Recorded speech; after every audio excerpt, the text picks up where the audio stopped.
તો વિદ્યાર્થી મિત્રો ઘણા સમય પછી આવી ગઈ છે આપણી final answer key. Final answer કીમાં મિત્રો માત્ર 2 જ પ્રશ્નો રદ થયા છે. ઘણા બધા ઉમેદવારોને હજે આશા હશે, સાથે નિરાશા પણ હશે. આપને મિત્રો જાણ થઈ જ ગઈ છે કે કયા કયા પ્રશ્નો રદ થયા છે. પ્રશ્ન નંબર 52 અને પ્રશ્ન નંબર 108 રદ થયા છે, જેમાંથી જે આ 52મો પ્રશ્ન છે કે નીચેનામાંથી કયો વિકલ્પ આપેલ જૂથમાંથી તાર્કિક રીતે જે બંધ બેસતો નથી તે ક્વેશ્ચન રદ થયો છે.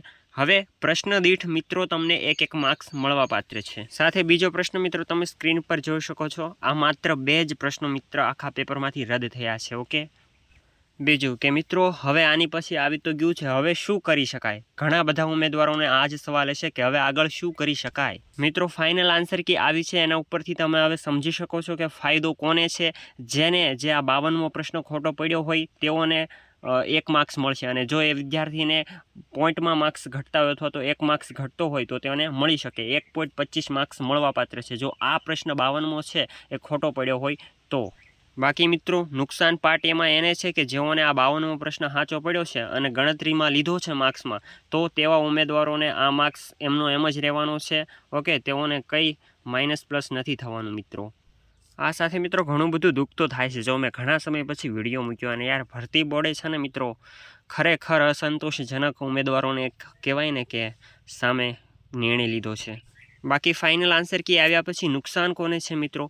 જેઓને 52મો પ્રશ્ન જે આ ક ખ ગ વાળો જે નિર્ણય હતો એ પ્રશ્ન પહેલેથી જ સાચો પડ્યો હોય, જવાબ પ્રમાણે ખ આવતો હતો તો પહેલેથી જ સાચો પડ્યો હોય મિત્રો, અને અત્યારે જો રદ થયો અને તે ઉમેદવારે પોતાના મેરિટમાં એ પ્રશ્નના માર્ક્સ ગણ્યા હોય અને હવે કેન્સલ થયો છે પ્રશ્ન, તો તેને 1 પણ માર્ક્સ વધારાનો નહીં મળે મિત્રો.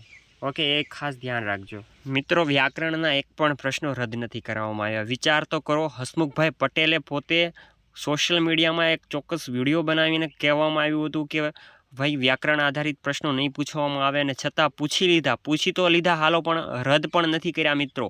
હવે આનો માત્ર એક જ રસ્તો છે કે હાઈકોર્ટ બાબતે નિર્ણય લઈ શકે, પરંતુ મિત્રો આવું થવું શક્યતા ખૂબ ઓછી છે.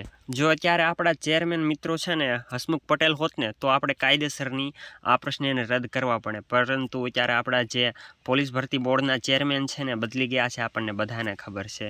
જો હવે ભાઈ મિત્રો કંઈ અલગ નિર્ણય લેવો હોય ને તો હવે આંદોલન સિવાય કોઈ ઉમેદવારો પાસે ઓપ્શન નથી. હવે નથી લાગતું કે ભરતી બોર્ડ પોતાનો નિર્ણય બદલે, કારણ કે મિત્રો ઘણો બધો સમય આપ્યો છે તેઓ, અને ઘણા ટાઈમ પછી ફાઇનલ આન્સર કી આપી છે. એના ઉપરથી તમે એની પાસે બધા જ પ્રૂફ છે કે કયા આધારે પ્રશ્નો પૂછેલા છે. હવે મિત્રો કહી શકાય કે આપણી પાસે એવો કોઈ ઓપ્શન નથી કે હવે વધારે પ્રશ્નો રદ કરાવી શકાય. પરંતુ વાંધો નહીં મિત્રો, આપણે ફરીથી 1-1.5 કલાક પછી લાઈવ આવીશું, એમાં તમારા તમામ પ્રશ્નોની ચર્ચા કરીશું. ઓકે, બાકી મેરિટ તો છે જ મિત્રો, મેં ઘણા બધા વિડીયો નાખેલા છે મેરિટ અંગે. ઓકે, બાકી એમાં કંઈ મોટો ફેરફાર ન થાય, કારણ કે આમાં મેરિટનું પણ શું કહેવું મિત્રો, માત્ર 2 પ્રશ્નો રદ થયા છે. હમણાં ક્યાંક 5-6 પ્રશ્નો રદ થયા હોત તો કંઈક આડાવડું થાત, પણ માત્ર 2 જ પ્રશ્નો રદ થયા છે. એના ઉપરથી મેરિટમાં શું કંઈ વધારે કંઈ ફરક ના આવે. બાકી માત્ર ગ્રેસિંગ પ્રમાણે 2 માર્ક્સનું જ મિત્રો ગ્રેસિંગ મળ્યું છે. ઓકે, બીજું એક અગત્યનું મિત્રો, જેઓને પણ સારા માર્ક્સ છે બંને પાર્ટમાં ફાઇનલ આન્સર કી આવ્યા બાદ પાસ થતા હોય તો તેવા ઉમેદવારો એ ડીવી વેરિફિકેશન માટે ખાસ તૈયાર રહેવું. ઓકે, અને કેટલા માર્ક્સ હોય, શું ડોક્યુમેન્ટ લઈ જવા પડે, ક્યાં અગત્યના ડોક્યુમેન્ટ તમારે અગાઉ જોઈશે, તમામની ચર્ચા આપણે લાઈવમાં કરવાના છીએ મિત્રો. થોડી વાર પછી આપણે ફરીથી લાઈવ આવીશું. ઓકે, ત્યાં સુધી તમામ ઉમેદવાર મિત્રોને જય હિન્દ. જો કોઈ પ્રશ્ન હોય મિત્રો તો કોમેન્ટ બોક્સમાં જણાવી શકો છો.